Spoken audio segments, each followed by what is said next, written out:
नमस्कार. मी साताऱ्यातून शोभा खोत. मी झालं काय, 1 एप्रिलला माझ्या अंगणात झाड होतं एक अशोकाचं. तर ते रात्री मोठं वादळ सुटलं होतं 12:30च्या दरम्यान. आणि तर ते झाड अर्धवट अवस्थेत खाली पडलं. म्हणजे पलीकडं शेजारी शार्दूल भोसले म्हणून घर आहे माझ्या शेजारी. तो शार्दूल भोसले आता तिथं राहत नाही आहे. तिथं एक माणूस राहतो. तो माणूस कोण आहे आम्हाला फारसं त्याच्याबद्दल काही माहिती नाही किंवा काही नाही आहे. त्यानं याआधी पण आम्हाला पाईपवरून शिवीगाळ केलेली होती. तो भाडेकरू म्हणून तिथं राहिलेला होता. पण शार्दूल भोसले हा तिथं राहत नाही किंवा काय नाही. पण ते झाड अर्ध माझ्या झाडाला होतं आणि अर्ध झाड पलीकडच्या शार्दूल भोसलेच्या पत्र्यावर पडलेले होते. म्हणजे माझ्या कंपाऊंडला लागून ज्या शार्दूल भोसलेचं घर आहे त्याच्या त्या पत्र्यावर अर्ध पडलेलं होतं. तर सकाळी आम्ही रात्री आम्ही बघितलं, साधारण जाऊन बघितलं कुठं काय झाले का, पडले का, कोणाची लाईट गेली का, त्यामुळं वायरवर पडले का वगैरे. रात्री आम्ही 12:30ला सगळं फिरून वगैरे बघितलं. तर आम्हाला कुठंच काय आढळलं नाही. आमची पण लाईट चालू होती, शेजाऱ्यांची इतरांची पण सगळ्यांची लाईट चालू होती. त्यामुळे आम्ही म्हटलं आपण सकाळी बघूया. सकाळी साधारण आम्ही सगळीकडे परत फिरून बघितलं 5-5:30च्या दरम्यान काय झाले का झाडामुळं वगैरे सगळं बघितलं. त्याच्यानंतर साधारण 7-7:30च्या दरम्यान आम्ही नगरपालिकेत गेलो. नगरपालिकेला कळवायचं म्हणून गेलो तिथं. तर नगरपालिकेत सगळं सामसूम होतं, बंद होतं. त्या नगरपालिकेच्या बाहेर अशी थोड्याच अंतरावर माणसं नाला सफाईची कामं करत होती. नगरपालिकेचीच होती ती. तर त्यांना आम्ही विचारलं काय प्रोसेस आहे, म्हणजे झाड पडल्यानंतर काढायची वगैरे. आम्ही त्यांना सांगितलं अर्ध झाड आमच्या झाडालाच आहे, अर्ध झाड पलीकडे पडले, पलीकडच्या शार्दूल भोसलेच्या पत्र्यावर पडले. तर त्यांनी सांगितलं आम्हाला पैसे भरायला लागतात थोडेफार. अर्ध तुमचं नॅचरल सगळंच पडलं असतं तर ती गोष्ट वेगळी होती, नगरपालिका येऊन काढून घेऊन गेली असती. पण अर्ध तुमच्या झाडालाच आहे म्हटल्यावर तुम्हाला त्याचे पैसे भरावे लागतील असं म्हटल्यानंतर आम्ही परत आलो. रीतसर अर्ज वगैरे करून सगळं परत जायचं म्हटलं 12:30-1 वाजता. या दृष्टीनं आम्ही आलो परत घरी. परत घरी आल्यानंतर काय झालं, पलीकडच्या त्या माणसाची बायको, प्रमोद कदम म्हणून माणूस आहे, त्याची बायको आली सकाळी. असं झालं तसं झालं, झाड पडलं, हे झालं ते झालं म्हणून ती तंबी देऊन गेली. त्याच्यानंतर 12:30च्या सुमारास तो माणूस आला परत. तो डायरेक्ट आम्हाला वाटेल तशा शिव्या देऊ लागला. वाटेल तशा न ऐकण्यासारख्या, की ज्यांनी कानात ऍसिड पडलेलं बरं पण त्या शिव्या ऐकू नयेत इतक्या त्यानं घाणेरड्या शिव्या द्यायला सुरुवात केली. मग मी त्याला सांगितलं झाड माझं अर्ध्या माझ्याच झाडाला आहे आणि झाड तुझ्या पत्र्यावर पडले. तर ते पत्र्यावर पडलेलं झाड जोपर्यंत तू याच्या आधी पण मला शिवीगाळ केली आहेस, तुझ्यावर कारवाई पोलिसांनी काही केलेली नाहीये. आता जोपर्यंत आता कंप्लेंट टाकणार, पोलिसांना देऊन येणार मी, जोपर्यंत ते तुझ्यावर कारवाई होत नाही तोपर्यंत मी काही झाड काढणार नाही, मी त्याला सांगितलं. त्याच्यानंतर त्याच्या आधी सकाळी आम्ही त्या नगरपालिकेच्या लोकांनी पण आम्हाला सांगितलेलं MSCBच्या लोकांना बोलवा आणि काय प्रॉब्लेम असला तर त्याच्यावर सॉल्व्ह करून घ्या, म्हणजे आम्ही आलं की काढतो झाड लगेच. मग आम्ही MSCBच्या लोकांना पण 8 वाजता बोलवलेलं. त्यांनी पण कन्फर्म केलं कुठं कुणाची लाईट गेली नव्हती, वायरवर पडलं नव्हतं किंवा काय नाही. त्यामुळे आम्ही एकदम शुअर होतो कुठंच काय झालं नव्हतं. अर्ध झाड हे माझ्याच झाडाला होतं, हे त्यांनी झाडाला होतं याचं सगळं मी व्हिडिओ शूटिंग वगैरे सगळं केलेलं आहे. ते मी तुम्हाला या माझ्या स्पीच नंतर टाकते. तर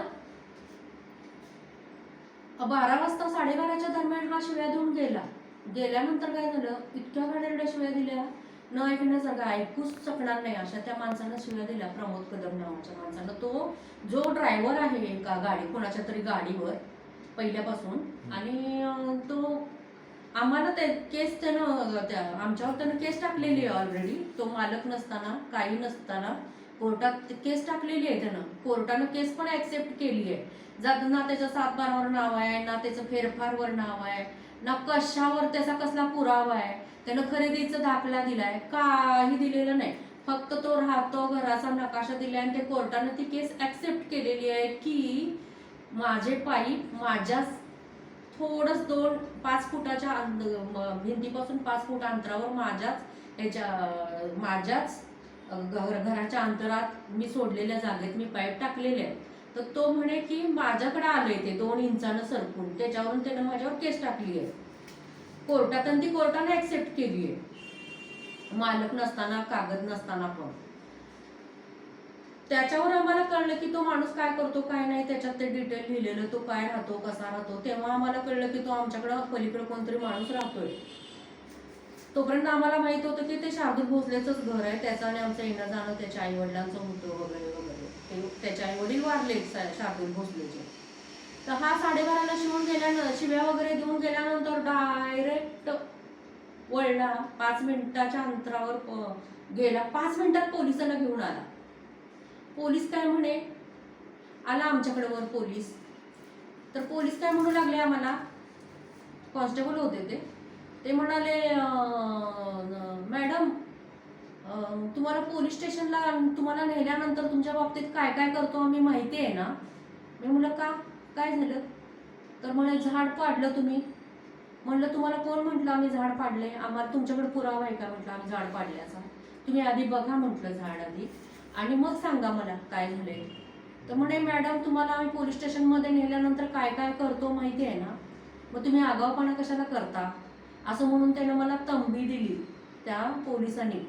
मग ते पोलीस त्यांना म्हटलं आधी बघा तुम्ही आधी खात्री करा झाड वाऱ्याने पडले का कोयत्याने तोडून पडले. मग ते पलीकडे आले माझ्याबरोबर, माझ्या घराला विडा घालून पलीकडे जिथं झाड पडले तिथं आले. त्यांनी पण त्या माणसाला सांगितलं की बाबा हे झाड त्यांनी मॅडम तोडलेलं आम्हाला कुठंच आढळत नाही, ते झाड वाऱ्यानेच पडले. सांगितल्यानंतर ते पोलीस गेल्यानंतर काय, मी त्यांना सांगितलं मी ही कंप्लेंट तुमच्या पोलीस स्टेशनला आता देऊन आलेली आहे, त्यांनी मला शिवीगाळ केलेली आहे घाणेरडी, त्याचं रेकॉर्डिंग आहे माझ्याकडं, आधी पण केलेली आहे आता पण केलेली आहे, अतिशय घाणेरडी शिवीगाळ केलेली आहे त्यानं मला.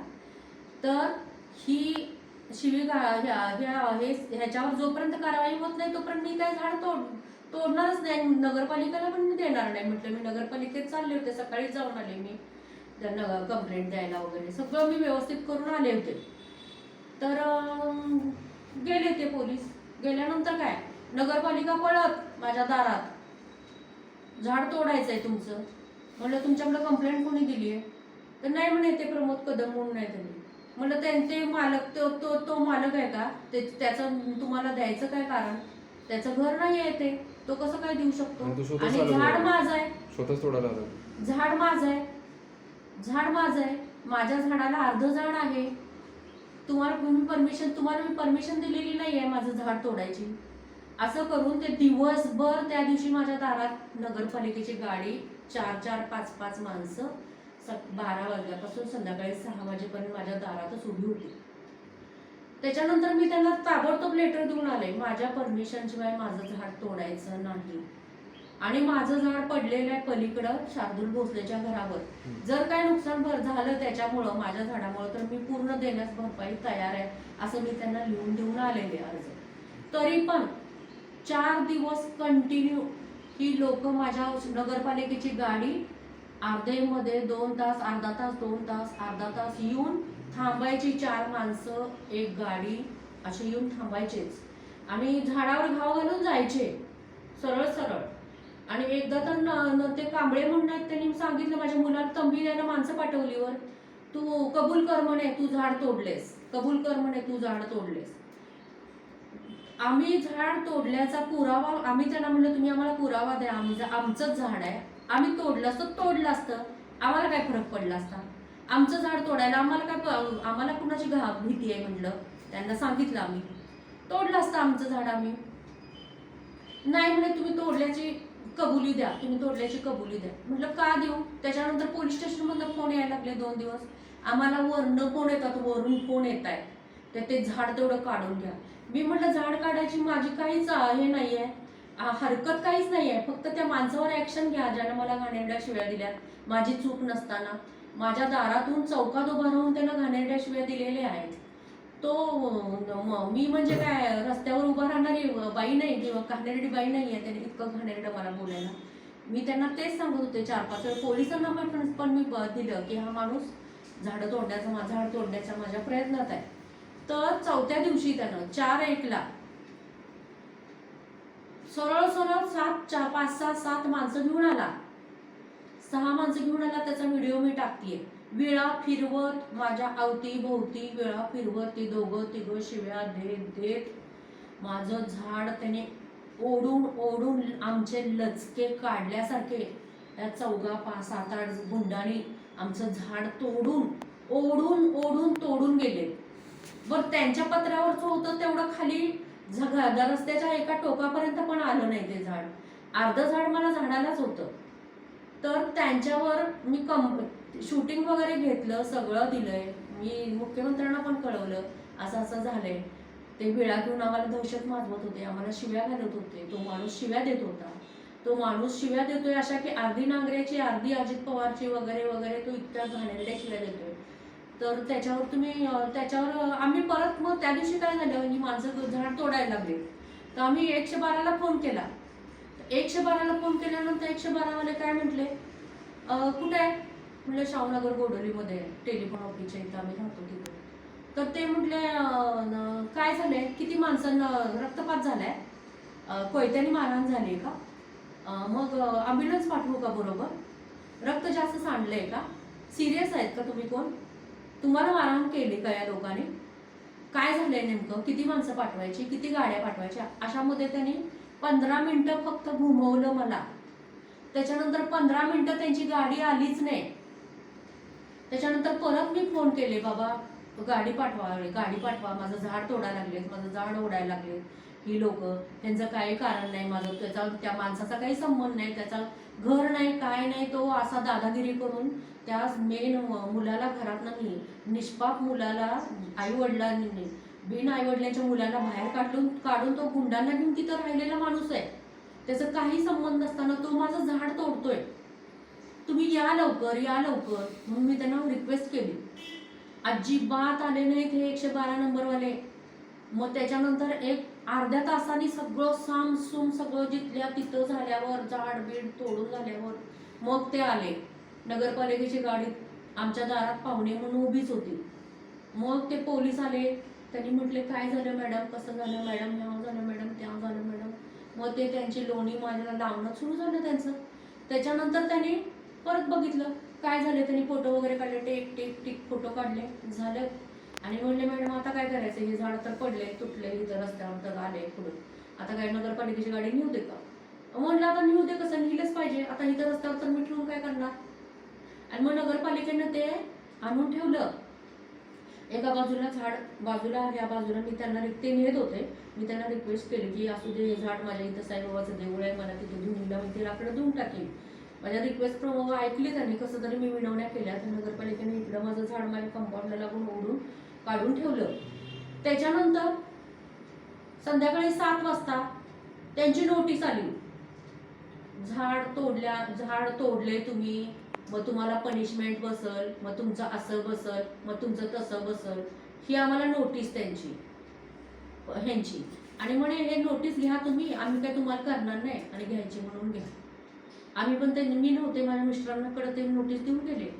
त्याच्यानंतर 6:30ला कोर्टाची नोटीस डायरेक्ट लगेच 1 तारखेला घटना घडली, 4 तारखेला संध्याकाळी 6:30ला दुसऱ्या दिवशी आम्हाला कोर्टात हजर व्हायचे आदेश. मला, माझ्या नवऱ्याला, दोघांना पण, आणि माझ्या मुलाला पण, तिघांना. काय तर म्हणे झाड तिथं आहे, ते नुकसान झालंय, लोकांच्या अंगावर वगैरे पडल, आणि ते झाड तोडून घ्यायचं म्हणून त्याच्यावर निर्णय होणार आहे त्या दिवशी, म्हणून तुम्ही 5 तारखेला हजर राहायचं, असं आम्हाला 4 तारखेला संध्याकाळी 6:30ला नोटीस आली. तोपर्यंत ह्याच्या गुंडांनी, प्रमोद कदम आणि हे सगळ्या गुंडांनी, नगरपालिकेने वगैरे या पोलिसांनी माझ्या झाडाचा साफसफाया केलेला होता. त्यांनी ना कोर्टाचा आदेश ऐकला, ना कोर्टाची वाट बघितली. असे हे. आणि तो त्या बाई त्याची बायको पण आम्हाला दम देऊ लागली. आता तो घोरपडे नावाचा इथं कोणतर प्राणी आहे राहतोय, तो म्हणे माझं घर हडपणार आहे, माझ्या घरातनच मला हाकलून काढणार आहे, अशा ती धमक्या देऊ लागली. त्याचं रेकॉर्डिंग आहे माझ्याकडे. म्हणजे आम्ही इतकं ह्या अजित पवार नांगरे पाटलाच्या दहशतीखाली राहतोय. ह्याने आमचं जगणं हराम केलेलं या पोलिसांनी. हे पोलीस आम्हाला जगायला मुश्किल केलेलं आहे. कसलीच यांच्याकडून आम्हाला मदत होत नाही.